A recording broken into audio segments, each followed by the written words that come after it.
Hello, എല്ലാവർക്കും പുതിയൊരു വീഡിയോയിലേക്ക് സ്വാഗതം. അപ്പോൾ ഇന്ന് ഞാനിവിടെ ഇടിച്ചക്കത്തോരൻ്റെ റെസിപ്പി ആയിട്ടാണ് വന്നിട്ടുള്ളത്. അപ്പോൾ നല്ല പെർഫെക്റ്റ് ആയിട്ട് ഒട്ടും വെന്ത് കുഴഞ്ഞു പോകാതെ ഒന്നിനൊന്നും തൊടാത്ത രീതിയിൽ നല്ല ഉതിർന്നിരിക്കുന്ന ഇടിച്ചക്കത്തോരൻ എങ്ങനെയാണ് തയ്യാറാക്കുന്നതെന്ന് കാണാം.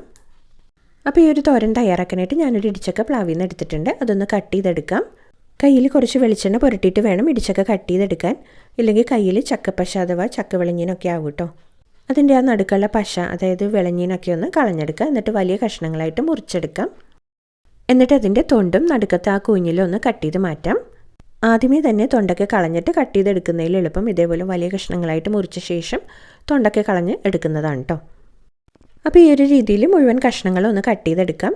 എന്നിട്ടിത് ഒരു പ്രാവശ്യം ഒന്ന് കഴുകിയെടുക്കാം. എന്നിട്ടിത് വേവിക്കാനുള്ള പാത്രത്തിലേക്ക് ഇട്ട് കൊടുക്കുക. ഇനി അതിലേക്ക് കുറച്ച് വെള്ളം ഒഴിച്ചു കൊടുക്കുക. പാകത്തിന് ഉപ്പും കുറച്ച് മഞ്ഞൾപ്പൊടിയും കൂടി ഇട്ടിട്ട് ഇതൊന്ന് വേവിച്ചെടുക്കാം. ഇതിലൊഴിച്ചിരിക്കുന്ന വെള്ളം ഒന്ന് വറ്റി വരുന്നത് വരെ വേവിച്ചെടുക്കാം കേട്ടോ. ഇത് കുക്കറിൽ വേവിച്ച് കഴിഞ്ഞാൽ ഒരു വിസിലിന് നമുക്കിത് വെന്ത് കിട്ടില്ല. 2 വിസിലാകുമ്പോഴേക്കും ഇത് ഓവറായിട്ട് വെന്ത് പോവുകയും ചെയ്യും. അപ്പോൾ ഇതേപോലെ പാത്രത്തിൽ സ്ലോ കുക്ക് ചെയ്ത് വേവിച്ചെടുത്തപ്പോഴാണ് എനിക്കിത് പെർഫെക്റ്റായിട്ട് കിട്ടിയിട്ടുള്ളത്. അപ്പോൾ ഇതിലൊഴിച്ചിരിക്കുന്ന വെള്ളമൊക്കെ വറ്റി വരുമ്പോഴേക്കും ഇടിച്ചക്ക നല്ല പെർഫെക്റ്റായിട്ട് വെന്ത് വന്നിട്ടുണ്ടാവും. ഓവറായിട്ട് വെന്ത് പോയിട്ടുണ്ടാവില്ല, എന്നാൽ പാകത്തിന് വെന്തിട്ടുമുണ്ട്. ഇനി വേവിച്ച് വെച്ചിരിക്കുന്ന ഈ ഇടിച്ചക്ക ചെറുതായിട്ട് ചൂടാറുമ്പോൾ ഒരു ഇടികല്ലിലേക്ക് ഇട്ടിട്ട് ഇതേപോലെ ഒന്ന് ചതച്ചെടുക്കാം. അപ്പോൾ ആ ഇടിച്ചക്ക ഇതേപോലെ നല്ല ഉതിർന്ന് വിട്ട് വരും. അപ്പോൾ ഈ ഒരു രീതിയിൽ മുഴുവൻ ഇടിച്ചക്ക കഷ്ണങ്ങളും ചതച്ചൊന്ന് മാറ്റിവെക്കാം. ഇനി ഈ തോരൻ തയ്യാറാക്കാനുള്ള മറ്റ് ഇൻഗ്രീഡിയൻസ് ഒന്ന് റെഡിയാക്കി എടുക്കാം. അപ്പോൾ ആദ്യം തന്നെ കുറച്ച് സാധനങ്ങളൊന്ന് ചതച്ചെടുക്കാനുണ്ട്. അപ്പോൾ അതിനായിട്ട് ഇടികല്ലിലേക്ക് കുറച്ച് വെളുത്തുള്ളി, ചുവന്നുള്ളി, എരിവിനാവശ്യമായ കാന്താരി മുളകും കുറച്ച് ചെറുജീരകം കൂടി ഇട്ടിട്ട് ഒന്ന് ചതച്ചെടുക്കുക. അത് ചിരവിയ തേങ്ങയിലേക്ക് ഇട്ട് കൊടുക്കുക. അല്പം മഞ്ഞൾപ്പൊടിയും കൂടി ഇട്ടിട്ട് ഒന്ന് മിക്സ് ചെയ്തിട്ട് മാറ്റി വയ്ക്കാം. ഈ തോരന് തേങ്ങ ഒതുക്കിയെടുക്കേണ്ട ആവശ്യമില്ല കേട്ടോ. ഇനി നമുക്ക് തോരൻ തയ്യാറാക്കി തുടങ്ങാം. അപ്പോൾ അതിനായിട്ട് ഞാനൊരു ഉരുളി ചൂടാക്കാൻ വെച്ചിരുന്നു. അതിലേക്ക് വെളിച്ചെണ്ണ ഒഴിച്ചു കൊടുക്കുക. കടുക് ഇട്ട് കൊടുക്കുക. കടുക് പൊട്ടി കഴിയുമ്പോൾ ഉഴുന്നുപരിപ്പ് ഇട്ട് കൊടുക്കാം.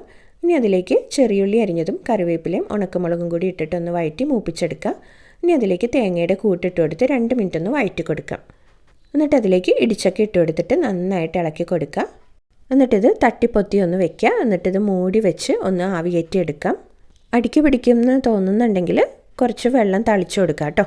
ഏകദേശം 5 മിനിറ്റൊക്കെ ആവി കയറുമ്പോൾ തന്നെ ഇടിച്ചക്കയും തേങ്ങയൊക്കെ നന്നായിട്ട് യോജിച്ച് വെന്ത് നല്ല ഉതിർന്ന് വരും. ലാസ്റ്റ് കുറച്ച് പച്ച വെളിച്ചെണ്ണയും കൂടി ഒഴിച്ചിട്ട് നന്നായിട്ടൊന്ന് ഇളക്കിയെടുക്കാം.